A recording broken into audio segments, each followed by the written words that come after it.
कि इस अपराध से हम कैसे बचें, इस नरक यातना से हम कैसे बचें, तो उसके लिए रास्ता खोला। उसके साथ साथ रामेश्वरम का दर्शन लाभ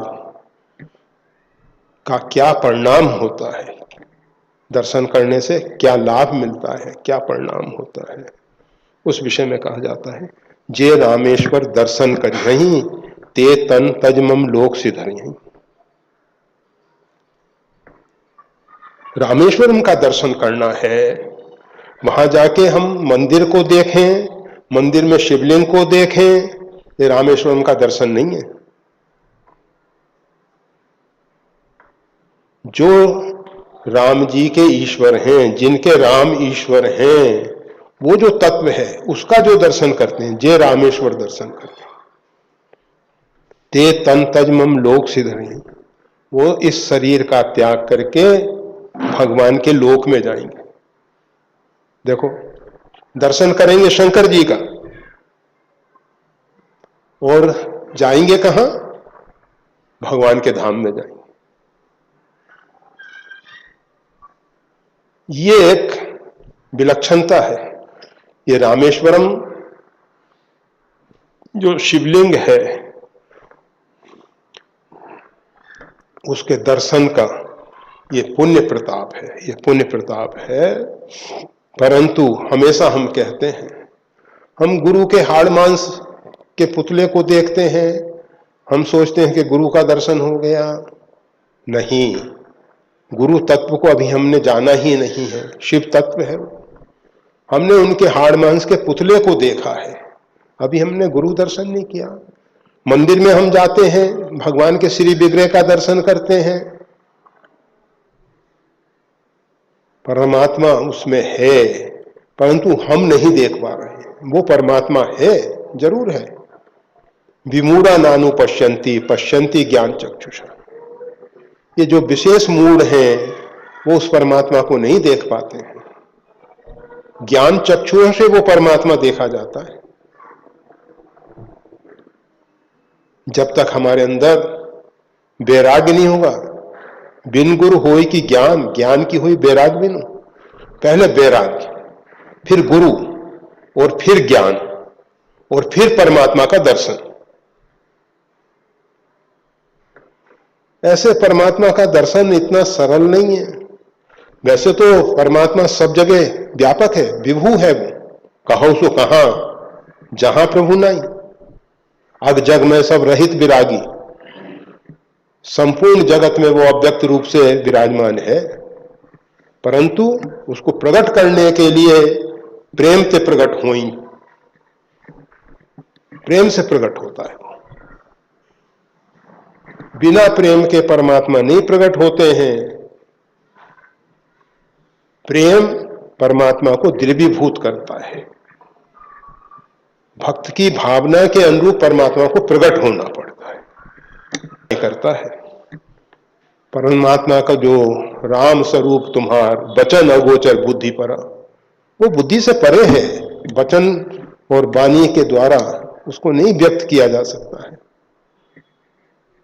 तो जे रामेश्वर दर्शन करिए, जो रामेश्वर का दर्शन करेंगे, ते तन मम लोक सिधरि, जो वो मेरे लोक को, भगवान के धाम को जाएंगे, साकेत को जाएंगे, वैकुंठ को जाएंगे। जिसकी जैसी भावना होगी वैसा।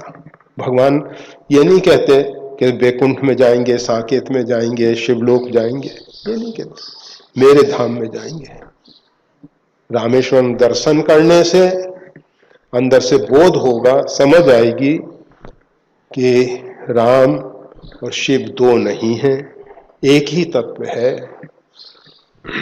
और जब एक तत्व है उसके धाम में जाएंगे। जो गंगा जल आने सो साई जुज मुक्ति नर पावन। और जो भगवान शंकर के ऊपर गंगा जल चढ़ाएगा, भगवान को गंगा बहुत प्रिय है। भगवान शंकर जो हैं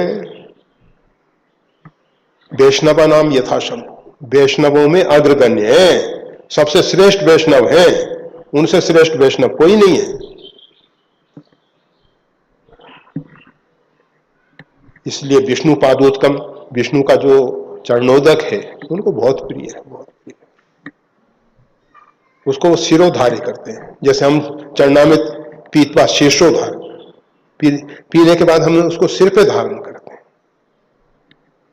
इसी प्रकार से भगवान शंकर गंगा जी को सिर पे धारण करते हैं। गंगा जल उनको बहुत प्रिय है, भगवान शंकर को गंगा जल बहुत प्रिय है। अब ये गंगा जल कहां से ले जाना, क्या आनंद रामायण में और अध्यात्म रामायण में एक विधि बताई गई है, एक विधि बताई गई है। उसमें कहा गया है सेतु बंधे तु रामेशम, सेतु बंध पे पहले जाओ। सेतु बंध की वहां से कुछ रेती बालू रेती ले लो हाथ में, उसको साथ में ले लो, फिर रामेश्वरम का दर्शन करो, दर्शन करके काशी आओ। काशी में मनकर्णिका घाट पे उस रेती को गंगा जी में छोड़ दो और वहां से गंगा जल लेके कांवर के द्वारा, आपने उसको नीचे नहीं रखना, भूमि पे नहीं रखना, उस कांवर के द्वारा फिर ले जाके सेतुबंध में स्नान करके फिर भगवान शंकर का अभिषेक करें, तब सायुज मुक्ति मिलेगी। इतनी मुक्ति सस्ती नहीं है कि आप बस कहीं से भी गंगा जल भर लिए। और आज तो होता क्या है, रामेश्वर में गंगा जल बिकता है, लोग खरीद लेते हैं, चढ़ा देते हैं, उनको सायुज मुक्ति मिलेगी। इतनी सस्ती हो गई मुक्ति। कोई भी कार्य विधि पूर्वक किया जाए। हम जानते हैं कि बंदूक की कहा, कुछ लोग ऐसे भी होंगे कि जो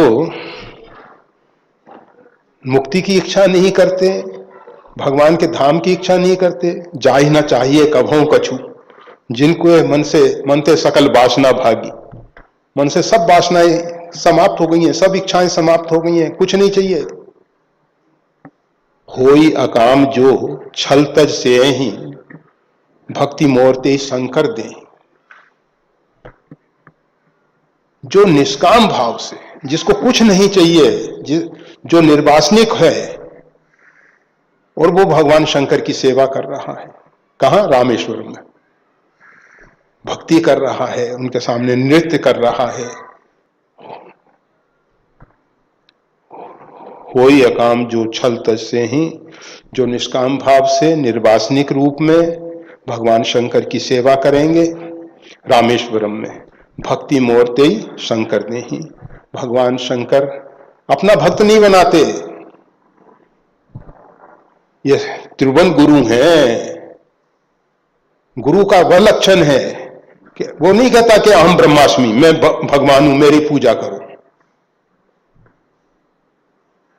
वो कहता है कि परमात्मा की शरणागति स्वीकार करो, तुम परमात्मा की भक्ति करो। तो भक्त त्रिभुवन गुरु कहते हैं भक्ति मोरते शंकर दे, भगवान श्री राम की भक्ति प्रदान करते हैं। ये क्रमशः एक के बाद एक गहराई में उतर रहे हैं। जे रामेश्वर दर्शन करें ते तन तजमम लोक सिद्ध रहें, जो गंगा जल आन चढ़ाई सायुज मुक्ति पाते हैं। और जो सबसे श्रेष्ठ, जो गौरी शंकर साधना का शिखर है, वो है भक्ति। तो वो कहते हैं होई अकाम जो छल तज से ही भक्ति मोरते शंकर दे। मम कृत सेत जो दर्शन करियं सो बिन श्रम भव सागर तरियं। भगवान कहते हैं मेरे द्वारा जो सेतु तैयार हुआ है, जिसको राम सेतु कहा जाता है, उसका जो दर्शन करेंगे सो बिन श्रम भव सागर तरियं, वो बिना श्रम के भव सागर से पार हो जाएंगे। बिना श्रम के भवसागर से।